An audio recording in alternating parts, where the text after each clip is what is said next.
Unforgettable. That's what you are. Finding Dory.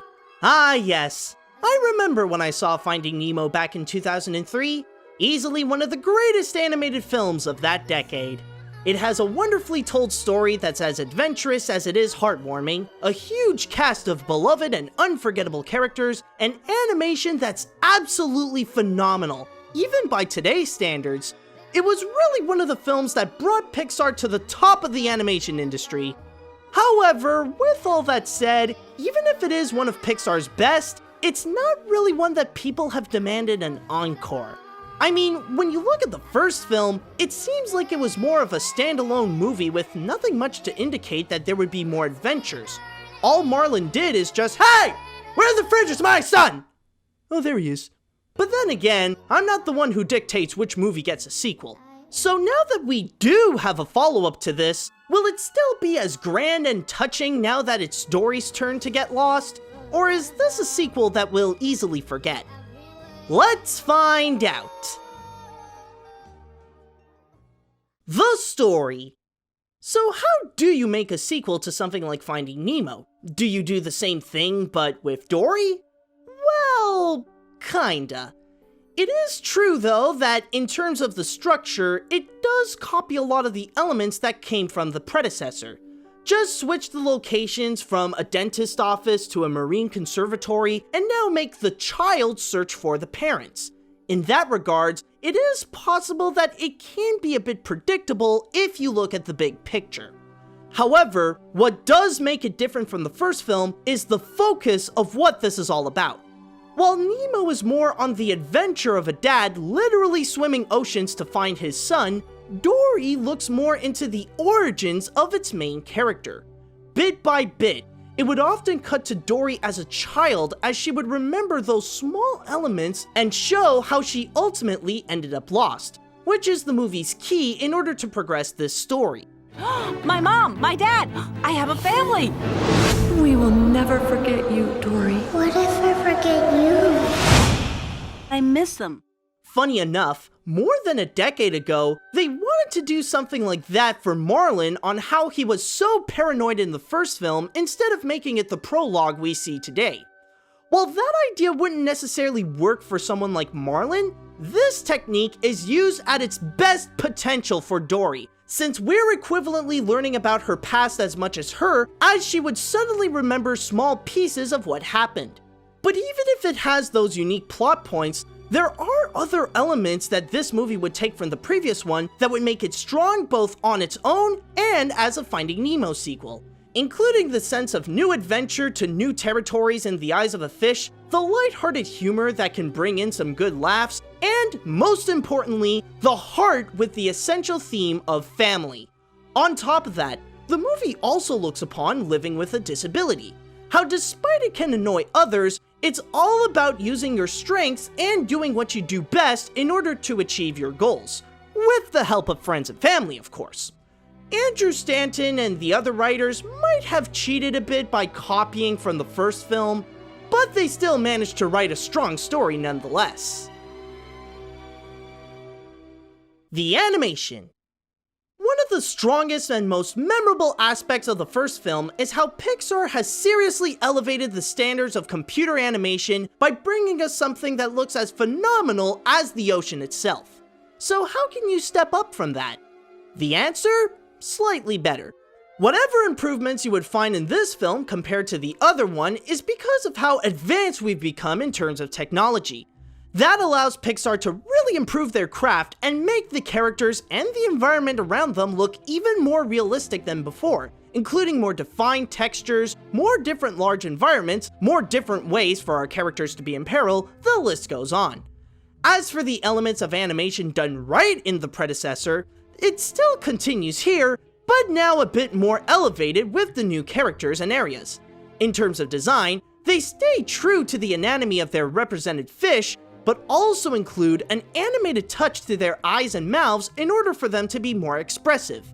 As for the backgrounds around them, they really do feel like a believable place in California, including the Marine Life Institute on how it perfectly replicates a modern conservatory of ocean life, and how the ocean next to it is like a polluted and colorless wasteland. But then you have the character animation. This is where you see Pixar stepping up their game with what they can do with these characters. With the addition of fish and animals like a beluga, a whale shark, sea lions, and more, they are able to move as believably as their real counterparts, but also give that animated edge to help with the comedy. But out of all the achievements they've done with the animation here, none can stand out more than the work they've done with Hank. Even if computer animated octopus characters have been done before, this one really stands out with all the camouflage abilities he could do and all the creative results that come out of it.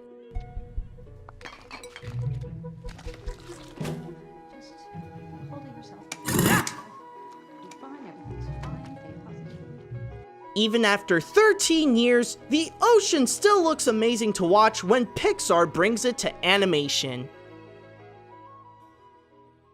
The characters.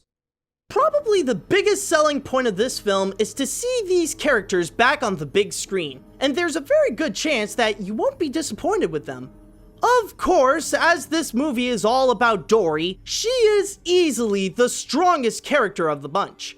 What began as a comic relief and a sidekick of the first film, now she is a fully developed and rather complex character that looks into all aspects of how she became the most beloved Regal Blue Tang.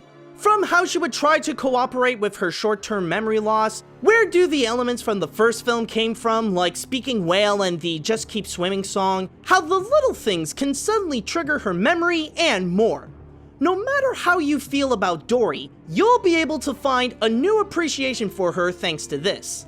As for Marlin and Nemo, their role was quite reduced down to the point that their purpose in the film is rather questionable.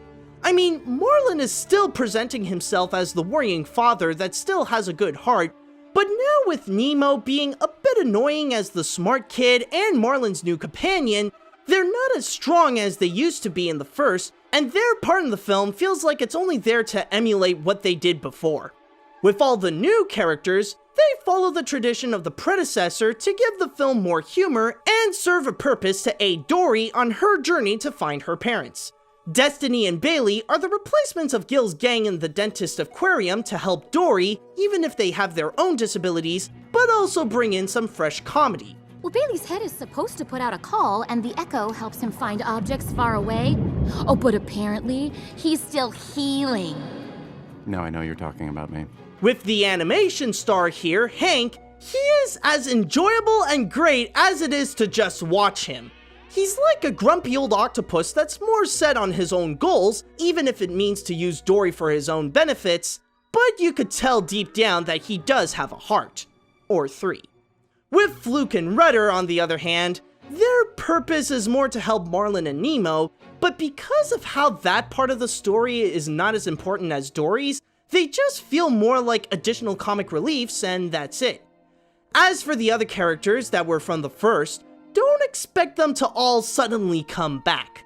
The only ones that did return were Mr. Ray, his students, Crush, and the Seagulls, and they only appeared as a cameo.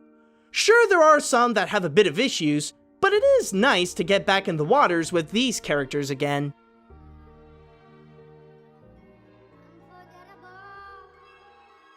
It may not be as much of a masterpiece as Finding Nemo, but it certainly is a worthy successor.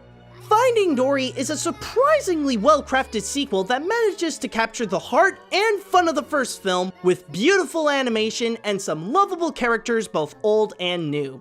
Sure, it may have taken a few elements from its predecessor, but with the way that Pixar executed this film, it's more than forgivable.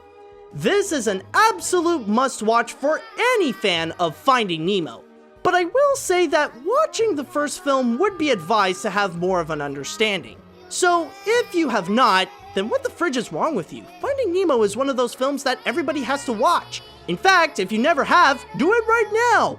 Also, I would like to add that before the movie starts, there's an animated short that would play called Piper. And I gotta say that it is as adorable as the animation is beautifully realistic. The short alone is worth watching, on top of a great film that comes with it, which is why Dory gets the AniMat's seal of approval for an unforgettable experience.